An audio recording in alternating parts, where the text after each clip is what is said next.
Rasil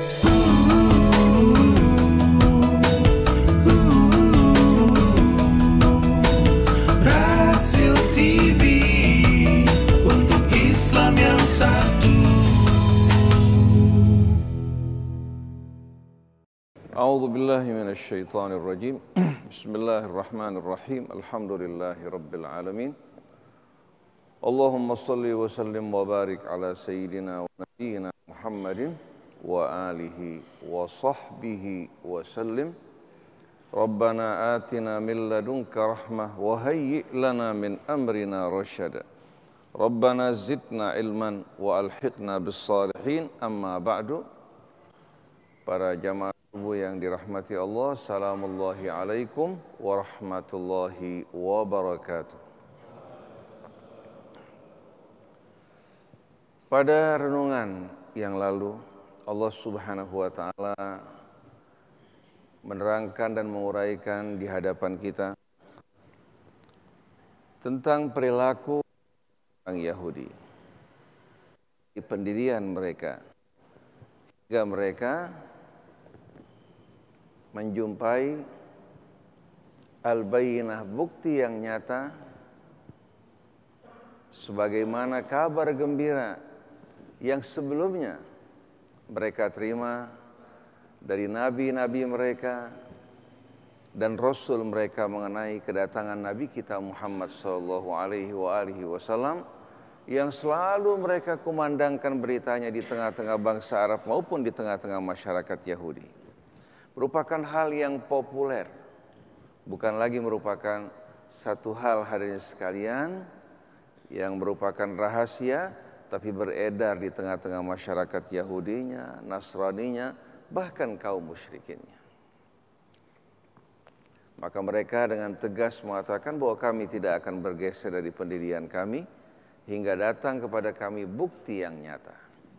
Yang dimaksudkan dengan bukti yang nyata di sini, seorang rasul yang diutus dari sisi Allah dan membaca lembaran Alkitab yang disucikan oleh Allah Subhanahu wa Ta'ala. Ini yang dimaksudkan sebagai al-bayyinah. Tapi ternyata begitu datang kepada mereka al-bayyinah, mereka mengingkarinya dan mengingkari janji yang mereka ucapkan. Karena memang berbeda antara mengetahui kebenaran dan mengikutinya. Orang mudah untuk mendengar dan mengetahui kebenaran, tapi tidak mudah seseorang untuk mengikuti kebenaran. Karena akan berhadapan dengan godaan hawa nafsu, dengan keangkuhan, kesombongan, kebiasaan kita yang selama ini jauh dari kebenaran, tidak mudah bagi seseorang untuk meninggalkannya. Oleh karena itu hanya mereka-mereka yang jiwa mereka terbuka, penuh ketulusan kecintaan kepada kebenaran, yang siap untuk menerima dan menyambut seruan para nabi dan para rasul. Begitu pula keadaan kita kaum muslimin. Tidak sedikit orang-orang yang tahu kebenaran, tidak sedikit orang-orang yang tahu agama, tapi tidak setiap orang akan dapat mengikuti kebenaran dan tunduk pada agama Allah, kecuali mereka-mereka yang memang mencintai kebenaran dan takut kepada Allah Subhanahu wa Ta'ala. Lalu Allah terangkan bahwa perintah Allah Subhanahu wa Ta'ala kepada seluruh pemeluk agama, baik itu Yahudinya, Nasraninya, Allah perintahkan kepada mereka untuk mengabdi kepada Allah Subhanahu wa Ta'ala dengan mereka. Dengan ketulusan dalam pengabdian mereka kepada Allah, baru mereka akan dapat menerima dan mengikuti kebenaran, baru mereka akan bersatu dalam agama Allah. Tidak diombang-ambingkan dan ditarik ke sana kemari oleh hawa nafsu mereka maupun kepentingan mereka. Nah, setelah itu hadirin sekalian, Allah Subhanahu wa Ta'ala menerangkan kepada kita, innal ladzina kafaru min ahlil kitab wal musyrikina fi nari jahannam khalidina fiha ulaika hum syarrul bariyah. Sesungguhnya mereka-mereka yang kafir. Kata kafir di sini dalam bahasa Arab berarti al-jahdu wal ingkar. Mereka-mereka yang tahu kebenaran, ini yang dimaksudkan dengan kata kafir. Oleh karena itu Allah terangkan alaihim a'andartahum am lam tunzirhum la yu'minun. Sesungguhnya mereka yang ingkar, orang-orang yang kafir dan ingkar setelah mengetahui kebenaran, sama saja bagi mereka. Kau berikan peringatan atau tidak, mereka tidak akan beriman. Karena masalahnya bukan masalah tahu kebenaran. Masalahnya setelah tahu kebenaran, dia mengingkarinya disebabkan karena kesombongan dan kewaliman yang biasa dilakukan. Punya orang-orang yang ingkar dan kafir dari para ahli kitab. Demikian pula orang-orang musyrik. Orang-orang seperti mereka adalah orang-orang atau seburuk-buruknya makhluk di atas muka bumi. Kalau orang yang tidak tahu kebenaran dapat dimaklumi, tapi setelah orang mengetahui kebenaran bahkan meyakininya, kemudian mereka ingkar dan mendustakannya, maka benar-benar mereka merupakan seburuk-buruknya para makhluk. Karena bagaimana tidak, mereka mengetahui jalan yang akan menyelamatkan mereka, mereka tidak ikuti. Mereka mengetahui jalan yang akan mencelakakan mereka, mereka lalui. Ini menggambarkan betul-betul makhluk yang seburuk-buruknya dan makhluk yang benar-benar tak berakal. Innal ladzina kafaru min ahlil kitab wal musyrikin fi nari jahannama khalidina fiha. Sesungguhnya orang-orang yang ingkar dari para ahli kitab dan orang-orang musyrik, tempat mereka adalah api neraka jahanam lamanya, dan mereka adalah. Lalu kita bertanya hari ini sekalian, apakah kata kafir dan ingkar ini bisa berlaku untuk kita orang-orang Islam? Apa yang berlaku untuk mereka, berlaku untuk kita. Apabila kita mengetahui kebenaran, kemudian kita mengingkarinya, mendustakannya, maka kita masuk dalam kategori alladzina kafaru tersebut. Oleh karena itu, yang menyelamatkan bukan nama Islam yang kita ucapkan, bukan identitas Islam yang tercatat dalam kependudukan kita, tapi yang akan menyelamatkan kita, ketundukan kepasrahan kita kepada Allah dan sikap kita yang mengikuti kebenaran. Sebaliknya, alladzina amanu wa amilus shalihat lahum jannatun tajri, innalladzina amanu wa amilus salihati ulaika hum khairul bariyah. Sesungguhnya orang-orang yang beriman dan mengerjakan amal-amal soleh, mereka sebaik-baiknya para makhluk. Kita lihat dalam Al-Quran, nama-nama yang diperkenalkan kepada kita untuk orang-orang yang beriman, beramal soleh, berserah diri kepada Allah Subhanahu wa Ta'ala. Ini nama-nama yang diperkenalkan oleh Allah untuk kita semua sebagai identitas orang-orang yang beriman. Seperti waman ahsanu qawlan mimman da'a ilallahi wa amila salihan wa qala innani minal muslimin. Tapi yang terjadi saat ini, umat Islam menggantikan nama-nama yang Allah perkenalkan buat kita. Istilah-istilah kalimat Allah kita gantikan dengan berbagai macam nama, istilah dan atribut yang memecah belah kita semuanya. Oleh karena itu seorang bertanya, bagaimana kaum mukminin dapat bersatu? Seorang syekh mengatakan, Allah telah memberikan solusi jalan keluar bagi kita semua dengan firman-Nya, lakum dinakum wa atmamtu alaikum ni'mati wa raditu lakumul islam madina wa may yabtaghi ghairal islami dinan falan yuqbala minhu wa huwa fil akhirati minal khasirin. Kenapa kita bukan mengikuti apa yang Allah Subhanahu wa Ta'ala ridhai dan nama yang Allah berikan pada kita? Kenapa justru kita menggantikan nama ini dengan nama-nama yang baru, istilah-istilah yang baru buat kita semua, yang mengotak-ngotak dan menyekat kita semuanya. Oleh karena itu alangkah indahnya kalau kaum mukminin kembali kepada atribut identitas yang Allah berikan kepada kita, hingga tidak mudah syaitan memecah belah di antara kita semuanya. Sesungguhnya orang-orang yang beriman kemudian mengisi lembaran hidup mereka dengan amal soleh, ulaika hum khairul bariyah, mereka adalah sebaik-baiknya makhluk. Jazauhum inda rabbihim, balasan mereka di sisi Tuhan mereka, jannatu adnin tajri min tahtihal anharu khalidina fiha abada. Ini langsung jaminan dari Allah Subhanahu wa Ta'ala. Balasan mereka di sisi Tuhan mereka, taman-taman surga yang kekal dan abadi. Mereka berdiam di dalamnya selama-lamanya. Yang mengalir di bawahnya beraneka macam sungai. Bukan hanya sungai dari air yang jernih, tapi sungai dari susu yang mengalir. Madu yang bukan berasal dari lebah, dari mengalirkan madu untuk mereka orang yang beriman. Begitu pula dari khamar minuman-minuman yang tidak memabukkan. Di dunia orang-orang yang ingkar kafir minum dari minuman-minuman keras yang memabukkan mereka. Di hari akhir nanti Allah sediakan minuman yang tidak memabukkan, yang tidak menimbulkan hari sekalian rasa penat di kepala mereka, memberikan kenikmatan dan aroma yang amat indah. Ini janji Allah Subhanahu wa taala sebagaimana yang dijanjikan dalam kitab suci. Mereka kekal berdiam di dalamnya untuk selama-lamanya. Dan itulah hadirin sekalian merupakan gambaran yang indah yang Allah janjikan, dan janji Allah Subhanahu wa taala tidak akan diingkari.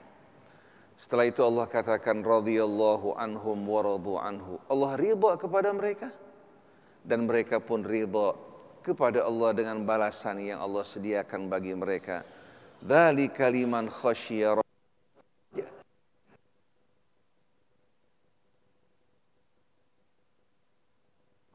Dari sini hadirin sekalian, kita melihat bahwa apabila betul-betul kita mengimani janji Allah, mengikuti bimbingan dan petunjuknya, tidak mungkin kita tersesat, tidak mungkin kita akan bercerai-berai, tidak mungkin kita akan berada dalam kebingungan maupun kegangguan. Tapi karena kita meninggalkan janji Allah, atau kita mengingkari janji Allah, meninggalkan juga bimbingan dan petunjuknya, kita menggantikan agama Allah Subhanahu wa taala dengan hawa nafsu kita, dengan kefanatikan kita, bukan agama yang meluruskan dan membimbing serta mensucikan kehidupan kita. Akhirnya di antara kaum muslimin yang seharusnya saling menyayangi, saling mencintai, saling membantu satu sama lain, syaitan berhasil mencabik-cabik mereka sebagaimana yang terjadi pada para ahli kitab sebelum kita, baik Nasraninya maupun Yahudinya, wal iyadzubillah. Sebagai penutup, sering kita mendengar hadis Nabi. Ada yang melemahkan hadis ini, ada yang mensahihkan hadis ini. Itu hadis yang berbunyi, sataftariqu al-yahud ila 71 firqah wa sataftariqu ummati ila sataftariqu an-nasara ila 72 firqah wa sataftariqu ummati ila 73 firqah. Orang-orang Yahudi akan bercerai-berai, terbagi pada 71 golongan. Orang-orang Nasrani akan bercerai-berai, terpecah menjadi 72 golongan. Sedangkan umatku akan terpecah menjadi 73 golongan. Semuanya dalam api neraka kecuali hanya satu. Nah, pada saat menentukan yang satu ini, masing-masing kelompok mengklaim dirinya golongan yang selamat, yang lainnya golongan yang binasa dan celaka. Padahal nama golongannya tidak pernah diperkenalkan Allah untuk kita.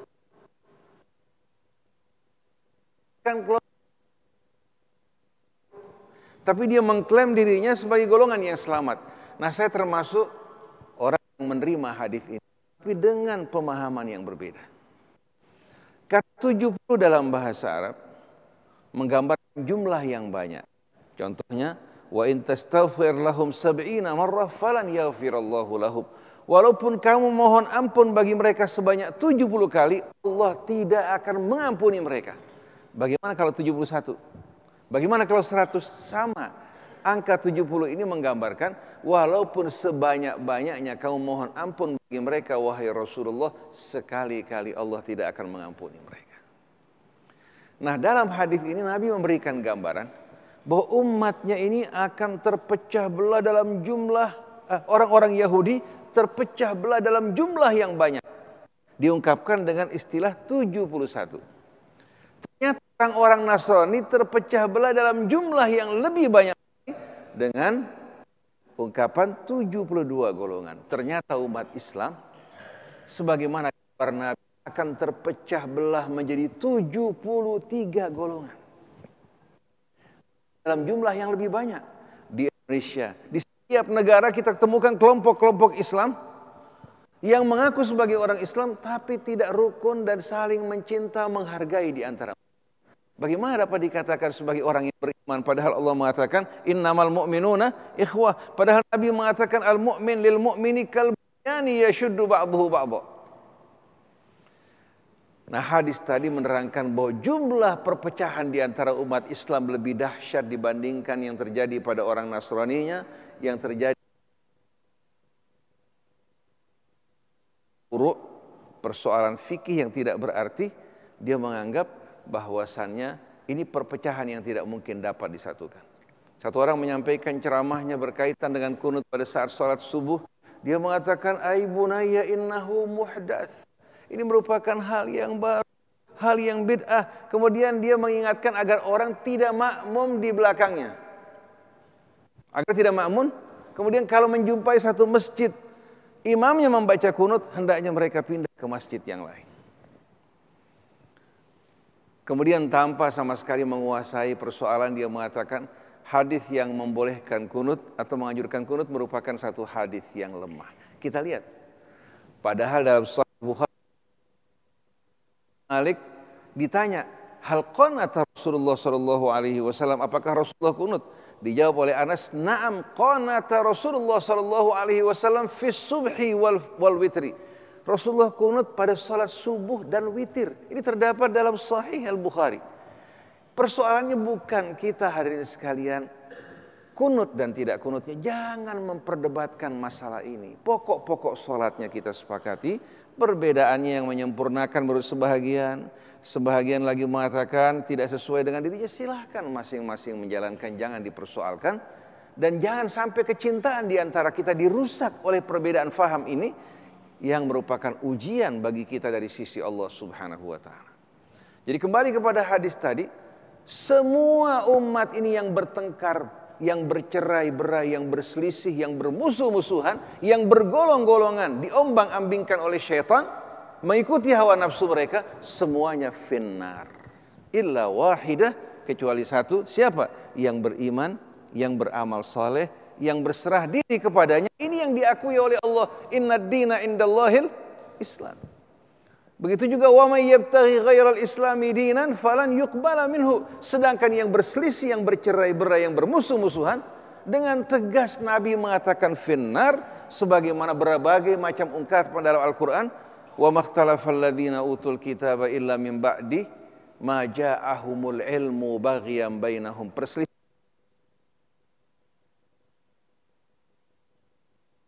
kepada mereka ilmu yang menerangkan apa yang Allah inginkan dari mereka, apa yang dilarang oleh Allah dari mereka, tapi ternyata yang dilarang mereka kerjakan, yang diperintahkan Allah mereka tidak lakukan.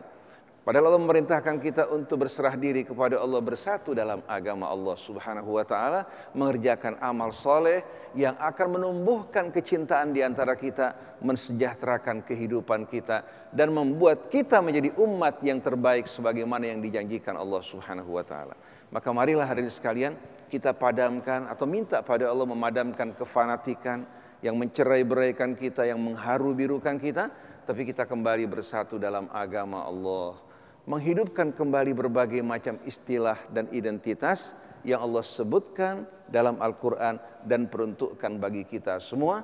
Semoga syaitan tidak dapat hadirin sekalian mengadu domba di antara kita, menaburkan kebencian, permusuhan di antara sesama kita, dan kita menjauhi apa yang diperingatkan oleh Nabi kita Muhammad sallallahu alaihi wasallam. Subhanallahumma wa bihamdik asyhadu an la ilaha illa anta astaghfiruka wa atubu ilaik wal afu minkum. Wassalamualaikum warahmatullahi wabarakatuh.